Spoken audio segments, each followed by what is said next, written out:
Olá pessoal, sejam todas e todos bem-vindos, ao nosso canal Frônesis. Nós estamos aqui no mais um vídeo da nossa série onde nós abordamos a escrita acadêmica, a produção acadêmica, onde trazemos aqui sobretudo artigos, sobretudo manuscritos, mas também livros, dissertações, teses, trabalhos, enfim, de conclusão de curso também, dando destaque à escrita acadêmica no seu sentido enquanto uma produção acadêmica no que diz respeito à análise, ao desenho da pesquisa, mas também às relações desses elementos da escrita, teoria, análise, as contribuições no que diz respeito aos resultados e discussão. E aí, eu me chamo Marcelo Ribeiro, sou professor da Universidade Federal do Vale do São Francisco. Nós estamos aqui, como eu costumo chamar, nesta sala de aula, na nossa sala de aula, às margens do Rio São Francisco. Daí eu estou falando aqui da margem baiana de Juazeiro da Bahia. Então, mais uma vez, sejam bem-vindas e bem-vindos. E aí, vamos trazer para esse vídeo um texto, um artigo intitulado Interculturalidade e Inclusão na Educação no Brasil e no Quebec, diferentes concepções e semelhantes desafios. Esse artigo, ele é um artigo que tem como autoras a Kelly Russo, que é professora da Universidade Estadual do Rio de Janeiro, e a professora Corina Borja-Nadon, da Universidade do Quebec, em Trois-Rivières, Canadá. E esse artigo ele foi publicado pela revista Periferia, Educação, Cultura e Comunicação, em 2019. Eu vou deixar descrito aí as referências desse artigo. A escolha desse artigo ela se deu por algumas razões, primeiro, pela admiração que eu tenho pelas autoras, por Corina Borja-Nadon, que tem sido assim uma parceira em várias frentes, e mais recentemente a Kelly Russo. Mas também por esse texto ele toca uma temática que eu tenho tido o prazer e a oportunidade de adentrar um pouco mais, e também por proporcionar, enquanto um escrito acadêmico, uma escrita acadêmica, a possibilidade da gente pensar os chamados estudos comparativos, porque é isso que as autoras propõem, a partir do conceito de interculturalidade e de inclusão. Elas se interessam, em estabelecer como é que essas noções de interculturalidade e de inclusão elas se dão no Brasil e no Quebec. Então é um estudo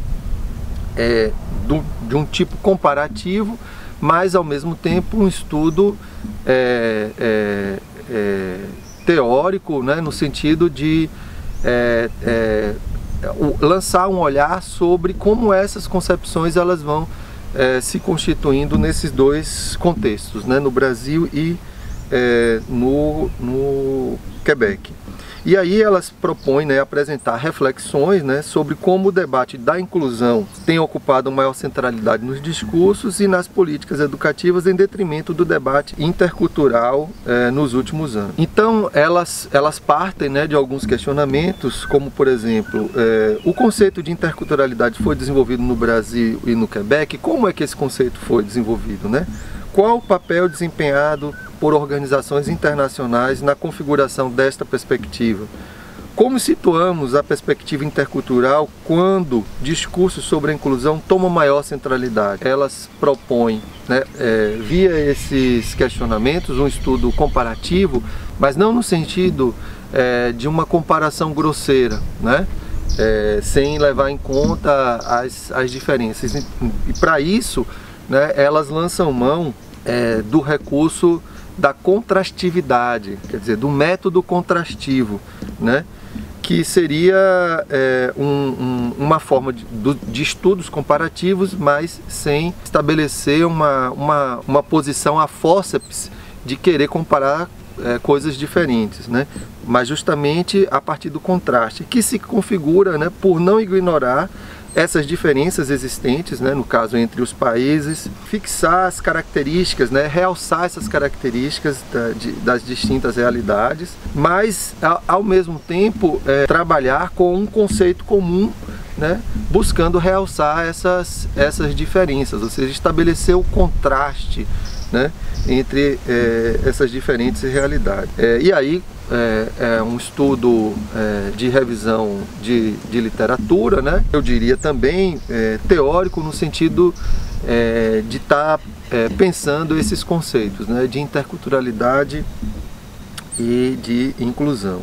E aí elas, no primeiro momento, onde elas vão tentar, onde elas situam a origem e o desenvolvimento da perspectiva intercultural, né, considerando as tensões entre o global e o local, né, isso no Brasil e no Quebec. E numa segunda parte do artigo, elas vão apontar os limites e críticas desta perspectiva, né, e analisando a relação entre interculturalidade e inclusão. E também, né, na terceira parte, elas dividem, né, ainda criam uma terceira parte no artigo. Na última sessão, elas vão trazer comentários finais, né? Não no intuito de apontar respostas, mas de trazer pistas, né, que possibilitem aí a novas perspectivas.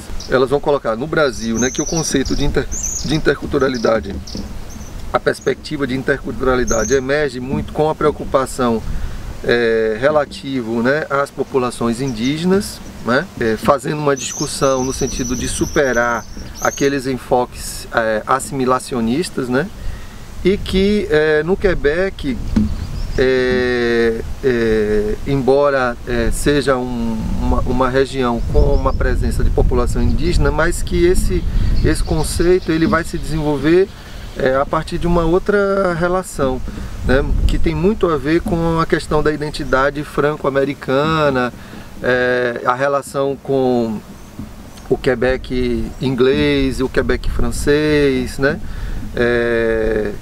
mas também por conta, mais tardiamente, aí, por conta da presença também de muitos imigrantes aí de vários países, né? E aí, sobre essa característica, né, de como a interculturalidade vai se forjando no Quebec, as autoras então salientam, né, que o multiculturalismo, né, canadense era visto como uma forma de manter a centralidade política administrativa, né? E como resposta, o Quebec adota uma primeira versão do interculturalismo no sentido de fazer uma crítica e de transpor, né, esses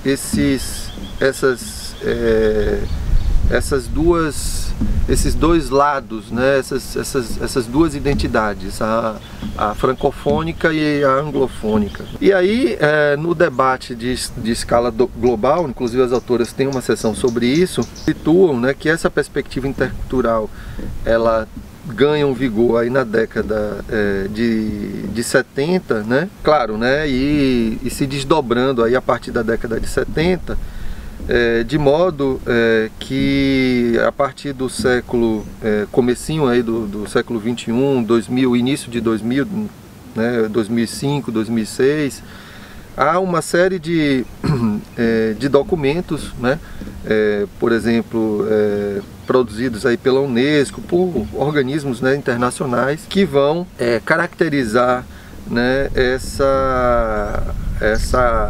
esses aspectos da interculturalidade, sobretudo na educação, né? Como, por exemplo, a ideia de educação intercultural, que trazem aí alguns princípios, né, de respeito à identidade cultural, né, voltada aí para o aluno, o respeito, né, os conhecimentos, atitudes, etc. Avançando um pouco mais, né, a respeito desse conceito, surge, né, também o entendimento de um reconhecimento, né, das chamadas epistemologia dos povos originais, quer dizer, de formas de fato de produzir o conhecimento, de estar no mundo, de conceber, né? Então são entendimentos de como essa noção de interculturalidade vai se dando aí ao longo do tempo. Como foi colocado, né, as autoras elas vão problematizar, né, essa noção de interculturalidade nesses dois contextos, no Brasil e no Quebec. Então, no caso do Quebec, elas vão dizer que o interculturalismo, né, continua a afirmar a prioridade de manutenção de uma cultura francófona, porém coloca mais ênfase na identidade cívica e torna-se uma espécie de resposta pragmática aos desafios da integração dos imigrantes recentes na sociedade de acolhimento, né? Então, como se o peso é intercultural, mas o peso cai mais nos imigrantes no sentido destes se inserirem, né? Muito mais como tendo esse papel de se inserir. Se por um lado, né, a interculturalidade foi vista como um discurso utilizado pelo Estado e pelas agências internacionais como dispositivo para disciplinar as diferenças, sem acarretar uma transformação nas relações de poder e desigualdade. Por outro, né, e aí ela falando de divisões, né, de autores, muitos autores apontam como um conceito de interculturalidade que tem um significado ligado tanto à construção de projetos sociais, políticos e epistêmicos orientados para a descolonização e transformação do sistema que ele está inserido. Então a perspectiva intercultural passa a ser vista como uma alternativa crítica ao discurso multicultural, liberal e conservador para propor possibilidade de expandir a democracia. Então é digamos assim, um avanço desse conceito. E aí, por fim, né, elas vão dizer que o que se chama intercultural, no caso, no contexto do Quebec, não parece responder aos postulados inerentes à chamada interculturalidade crítica, e que também elas trazem, né, essa ideia de que a perspectiva de inclusão vem gradativamente substituindo o de interculturalidade na educação nos contextos das políticas educativas.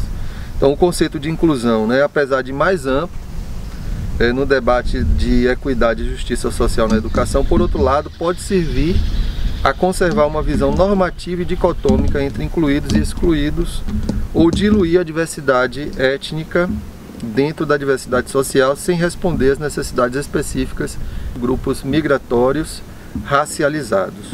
E aí, por fim, né, já finalizando, elas vão dizer que a interculturalidade hoje é criticada pela direita, que acredita que essa postura filosófica é prejudicial à identidade nacional comum, como por grupos de esquerda, conectados aí a movimentos sociais que se viram pouco contemplados ou até mesmo ocultados no debate de perspectiva intercultural. Então, embora semelhantes, né, esses desafios se traduzem de maneira diferente. Enquanto no caso de Quebec, a perspectiva inclusiva é vista como oportunidade, né, para trazer as questões de equidade e de antidiscriminação para o primeiro plano do sistema educativo, na América Latina situamos o risco de perder os avanços que a interculturalidade crítica favoreceu ao impulsionar o desenvolvimento de políticas públicas focalizadas em prol da maior equidade na região. Nesse aspecto, ambos os conceitos apresentam limites e as críticas realizadas por movimentos sociais, assim como as relações de cada sociedade com organizações internacionais, nos parecem caminhos a serem explorados em futuros estudos. Então, está aí o artigo, né, da Kelly Russo, tá, e da Corina Borrenador. É um artigo muito legal, justamente por trazer, né, a discussão sobre interculturalidade e inclusão, né, mas também por proporcionar aí uma referência, né, de estudo comparativo, né, trazendo, claro, a perspectiva do método contrastivo, a partir, né, de uma revisão de literatura, né, a partir também de um estudo mais teórico, conceitual, tá? Então, considero muito pertinente, aí fica a dica, tá, de leitura desse artigo. Obrigado.